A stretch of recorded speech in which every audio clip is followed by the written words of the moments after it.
नमस्कार दोस्तों, welcome back to our channel. Friends, मैं आप सबका अपने चैनल स्टॉक्स फॉर लाइफ पे बहुत स्वागत करता हूं। Welcome to STFL family.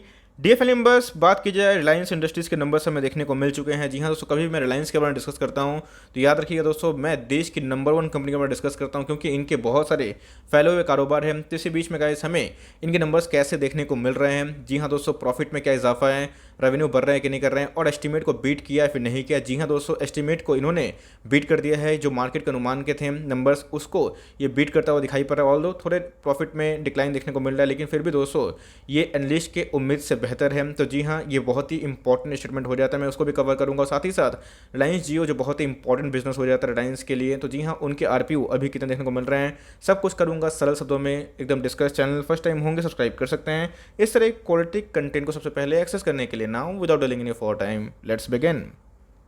आप देख सकते हैं कि एकदम छोटा सा प्रीव्यू है कि मार्केट के जो एनालिस्ट थे उनका क्या मानना है। तो अब देखें तो इधर पे कैसे एकदम क्लियर कट शब्दों में लिखा हुआ है बीट्स एस्टिमेट। तो जी हाँ दोस्तों, इनके जो कॉन्सोलिडेट पैट है उसमें हमें फॉल देखने को मिल रहा है, लेकिन ये दोस्तों आधा अधूरा नॉलेज बहुत ही खतरनाक होता है। मैं आपको पढ़ के दिखाऊंगा और समझाने की कोशिश करूंगा कि असल में इनके प्रॉफिट क्या देखने को मिल रहे हैं। लेकिन अगर आप देखें तो मार्केट के जो अनुमान थे उसको गाइस ये बीट करता हुआ दिखाई पड़ रहा है।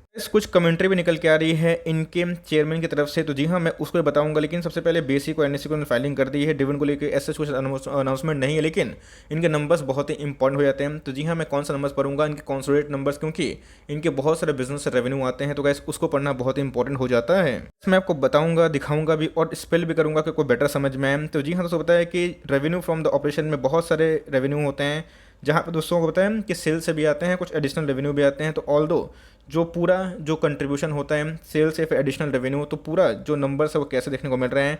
30 जून 2020 का डेटा है, 30 जून 2021 का डेटा दिखाई पड़ रहा है। तो जी हाँ, इनके जो सेल्स हैं वो 91,238 रुपीज़ इन करोड़ से, सारे दोस्तों जो फिगर्स रुपीज़ इन करोड़ से हैं।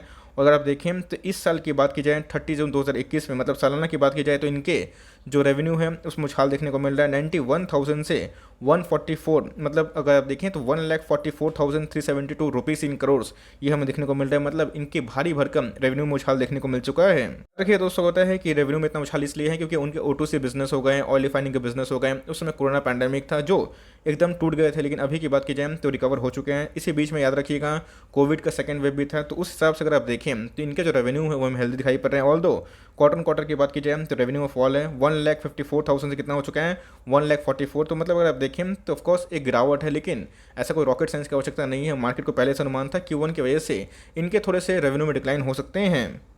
अब आते हैं खर्चे को। होता है दोस्तों, सिर्फ रेवेन्यू से नहीं होता है, कंपनी के खर्चे भी होते हैं, चाहे वो रॉ मटेरियल कॉस्ट हो, एम्प्लॉय बेनिफिट हो, टैक्सेस हो। तो अगर आप देखें तो लास्ट ईयर इनके रेवेन्यू थे वो कम थे, तो भाई इनके खर्चे भी कम थे। 87,000 के आसपास रुपीज़ इन करोड़ के पास खर्चे थे, जो अभी कितने हो चुके हैं 1,31,000। तो मतलब इनके खर्चे में बढ़ोतरी देखने को मिल रही है। ऑल्दो क्वार्टर की बात की जाए तो 142 से कितना हो चुका है 131, मतलब इनके खर्चे क्वार्टर से कम हो चुके हैं, बिकॉज क्वार्टर इनके रेवेन्यू भी कम हुए हैं। तब कोर्स जिस हिसाब से इनके खर्चे बढ़ते हैं रेवेन्यू उससे आप सब पकड़ सकते हैं। तो रेवेन्यू बढ़ेगा तो खर्चे भी बढ़ेगा। तो उस हिसाब से अगर आप देखें तो पहले रेवेन्यू कम था तो खर्चे भी कम थे, अब रेवेन्यू बढ़ा है तो थोड़े खर्चे में भी इजाफा हो चुका है।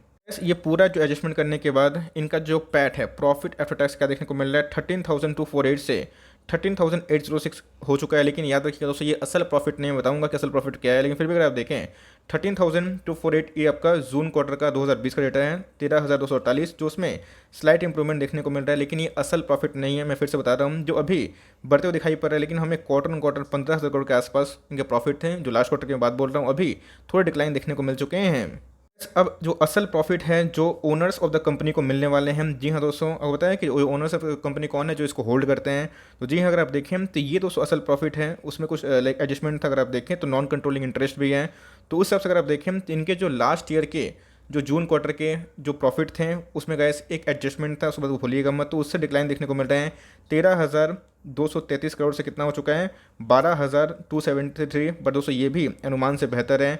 बाकी जो क्वार्टरली तो जी हाँ 13,227 से 12,22773 देखने को मिल रहा है। तो मेरे हिसाब से नंबर्स की बात की जाए तो मोरलेस थोड़े डेंट आने की उम्मीद थे, तो वही देखने को मिल रहा है। तो इसी बीच में जो EPS है उसको भी चेक कर लेते हैं। सर मैंने क्या बताया कि जो प्रॉफिट फॉर द जो एट्रीब्यूट जो इनके शेयर होल्डर्स होते हैं वो बहुत इंपॉर्टेंट होते हैं, वही असल प्रॉफिट होता है। इसलिए अगर आप देखें तो 20 का जो इनका EPS था 20.69, अभी कितना हो चुका है 18.96 के आसपास। और बात की जाए क्वार्टरली भी हमें 20 से 18 के आसपास, 19 के आसपास देखने को मिल रहा है। तो मेरे हिसाब से मार्केट को ये पहले से अनुमान था कि इनके जो नंबर से थोड़े नरम आने की उम्मीद है, लेकिन इसी बीच में जो इनके कंट्रीब्यूटर है, एक रिलायंस एक बड़ी इंजन है, लेकिन उसके जो बहुत रेलगाड़ी होते हैं दोस्तों, डब्बे होते हैं, तो उस डब्बे ने मतलब रिलायंस जियो और रिलायंस रिटेल ने इन सब ने क्या कंट्रीब्यूट किया है उसको भी चेक कर लेते हैं। ये बहुत ही ध्यान से पढ़िएगा, बिकॉज मैंने क्या बताया कि रिलायंस जो आने वाले कल का भविष्य हो सकता है, ये दो चीज़ पर निर्भर करता है, रिलायंस का रिटेल आर्म, रिलायंस का जियो आर्म, इस बात को ध्यान रखिएगा। तो मेरे हिसाब से गाइस रिलायंस आने वाली कंपनी ये बहुत तगड़ा कर सकती है, बिकॉज अगर आप देखें तो रिलायंस रिटेल बिजनेस और जियो बिजनेस काफ़ी हद तक इम्पैक्ट डाल सकता है, तो ये देखना बनता है। तो जी हाँ, अगर आप देखें इनके O2C बिजनेस जो सबसे बड़ा ब्रेड एंड बटर काम करते हैं, तो उनके रेवेन्यू सालाना बढ़ते हुए दिखाई पड़ रहे हैं। लास्ट ईयर क्वार्टर में 58,000 रुपीज़ इन करोड़ के आसपास थे, जो अभी कितने हो चुके हैं 1 लाख करोड़ से ऊपर हमें देखने को मिल रहे हैं। क्वार्टरली बात की जाए तो यस, क्वार्टरली भी दोस्तों हमें एक बढ़त देखने को मिल रही है, जो बहुत ही अच्छा है। लास्ट क्वार्टर की बात की जाए तो 1,01,000 करोड़ के आसपास थी, अभी 103 हो चुकी है। मतलब अगर आप देखें तो इनके O2C बिजनेस में काफ़ी हद तक इंप्रूवमेंट देखने को मिल चुकी है। अब तो देखना बनता है कि इनके जो O2C गैस है, मतलब ऑयल गैस है, उसमें जो रेवेन्यू है बहुत माइनर्स है, 506 से 1281 करोड़ हो चुका है, और क्वार्टरली भी इंप्रूवमेंट है। लेकिन दोस्तों ये जो सेगमेंट है बहुत ही इंपॉर्टेंट हो जाता है, बिकॉज रिटेल की बात की जाए तो 31,000, लास्ट के जून क्वार्टर की बात की जाए 31,633 था, अभी कितना हो चुका है 38,000। तो जी हाँ दोस्तों, ये थोड़ा सरप्राइजिंग है, क्योंकि कोरोना पैंडेमिक में जो हमने डीमार्ट के नंबर देखे थे, उससे मुझे रिटेल के जो नंबर है हेल्दी दिखाई पड़ रहे हैं। ऑल दो क्वार्टर क्वार्टर फॉल है, 47,000 से कितना हो चुका है 38,000, लेकिन फिर भी गाइस ये काफ़ी हेल्दी है, इस बात को पकड़ के चलें।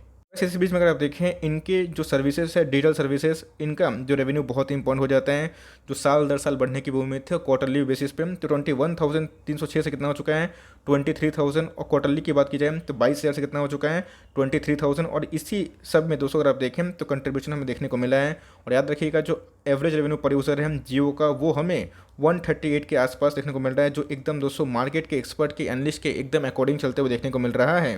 नंबर्स की बात की जाए तो नंबर्स एकदम ख़राब नहीं हैं, जो कंडीशन को अगर आप नज़र रखें तो उस हिसाब से नंबर्स इन्होंने हेल्दी पोस्ट किए हैं। अब देखना बनता है कि मार्केट इसको कैसे रेस्पेक्ट करता है, लेकिन इसी बीच में हमें देखना है कि रिलायंस चार्ट पे क्या हो रहा है, बिकॉज नंबर्स में क्या बताया, लॉन्ग टर्म इन्वेस्टर्स के लिए कोई ऐसा पैनिक वाली बात नहीं है। नंबर्स इन्होंने काफ़ी हेल्दी पोस्ट किए और अनुमान से इन्होंने थोड़े बेहतर नंबर पोस्ट कर दिए हैं। इनके जो चेयरमैन है मिस्टर मुकेश अंबानी साहब, उनका अगर आप देखें उनका स्टेटमेंट बहुत ही इंपॉर्टेंट हो जाता है। I am happy that our company has delivered robust growth despite facing a highly challenging operating environment caused by the second wave of the COVID pandemic. Thus, the result clearly demonstrates the resilience of Reliance's diversified portfolio of business that caters to large part of the consumption basket, said Chairman and MD Mukesh Ambani in an earning filing to the bosses. आप देख सकते हैं guys किधर पे इन्होंने बहुत ही optimistic वाला बयान दिया है, और इनके अकॉर्डिंग इनके जो नंबर्स है वो काफ़ी हेल्दी है। और मैंने भी दोस्तों पढ़ा नंबर्स बिल्कुल भी ख़राब नहीं है। फॉर लॉन्ग टर्म निवेशक ये दोस्तों एक बहुत ही अच्छा एंट्री पॉइंट भी हो सकता है। एक 14 लाख करोड़ के आसपास की मार्केट कैप वाली कंपनी है, इस बात को प्लीज़ ना भूलें। आप देख सकते हैं कि रिलायंस की बात की जाए तो 2100 का भाव पे चलने वाला स्टॉक है, और आप आज के दिन देख सकते हैं कि मार्केट में थोड़ी नंबर्स के पहले प्रॉफिट बुकिंग देखने को मिल चुकी है। ऑल टाइम चार्ट की बात की जाए दोस्तों, ये 2350 का स्टॉक है, आपको मिल रहा है 250 रुपये डिस्काउंट में, और एकदम दोस्तों अपने एक कॉन्सोलेशन फेज में है। तो मेरे हिसाब से फॉर लॉन्ग टर्म निवेशक ये भाव बहुत ही इंपॉर्टेंट हो जाता है, और इसमें एंट्री करनी है कि नहीं करनी है, चलिए दोस्तों एक बार चार्ट एनालिसिस कर लेते हैं। मार्केट इसको मंडे कैसे ट्रीट करता है ये देखना बनता है। मार्केट इज सुप्रीम, मार्केट को नंबर्स कैसे लगता है, लेकिन मेरे हिसाब से अगर आपको फ्रेश एंट्री करनी है तो 2100 का लेवल को देख लीजिए। अगर इसको ध्वस्त करता है तो जी हाँ, आने वाले कल में आपको 2050 या फिर उससे नीचे देखने को मिल सकता है, बट मेरे हिसाब से 2000 का लेवल अभी तोड़ना नहीं चाहिए। तोड़ता भी है तब के लिए एक्स्ट्रा बोनस होता है, वहाँ पे गाइस आपको ज़रूर ऐसे स्टॉक को अपने पोर्टफोलियो में ऐड करना चाहिए। अगर इसको पॉजिटिव लिया तो जी हाँ दोस्तों, ये 2200 की जर्नी भी कर सकता है, बिकॉज नंबर्स काफ़ी हद तक प्रॉमिसिंग है, बिल्कुल भी खराब नहीं है। अगर आप कोरोना सेकंड वेव को देखें तो इसी हिसाब से गाइस रिलायंस में अगर आपको फ्रेश बाइंग करनी है तो सीएमपी में कर सकते हैं, लेकिन थोड़ा सा कंजर्वेटिव है, कंजर्वेटिव वे सोचते हैं, तो थोड़ा सा वेट एंड वॉच कर सकते हैं। अगर 2100 का लेवल सस्टेन नहीं कर पाया तो जी हाँ, आने वाले कल में आपको थोड़ा सा और भी डिस्काउंट रेट में अवेलेबल हो सकता है। 2100 के नीचे दोस्तों रिलायंस एकदम मस्ट बाई है, और 2000 के नीचे मिलता है तो आपको पता है क्या करना है, दबोचना है और लॉन्ग टर्म के लिए इसको छोड़ना है। बिकॉज आने वाले कल में दोस्तों रिलायंस का जो जियो का बिजनेस है और रिटेल का बिजनेस है बहुत ही ज़्यादा बढ़ने के chances for timing. That's and the video. दोस्तों नंबर्स आपको कैसा लगे कमेंट बॉक्स में अपनी राय को जरूर साझा करें। अगर वीडियो अच्छी लगे तो लाइक कर दीजिएगा, चैनल फर्स्ट टाइम होंगे तो याद से सब्सक्राइब करना ना भूलिएगा। फर्दर कोई डाउट है उसको ड्रॉप कर सकते हैं, कुछ रिव्यू चाहिए उसका नाम ड्रॉप करना भूलिएगा। I would love to make a video on your demand. Guys मिलते हैं जल्दी ही, तब तक के लिए bye. Thanks for watching friends, God bless you all.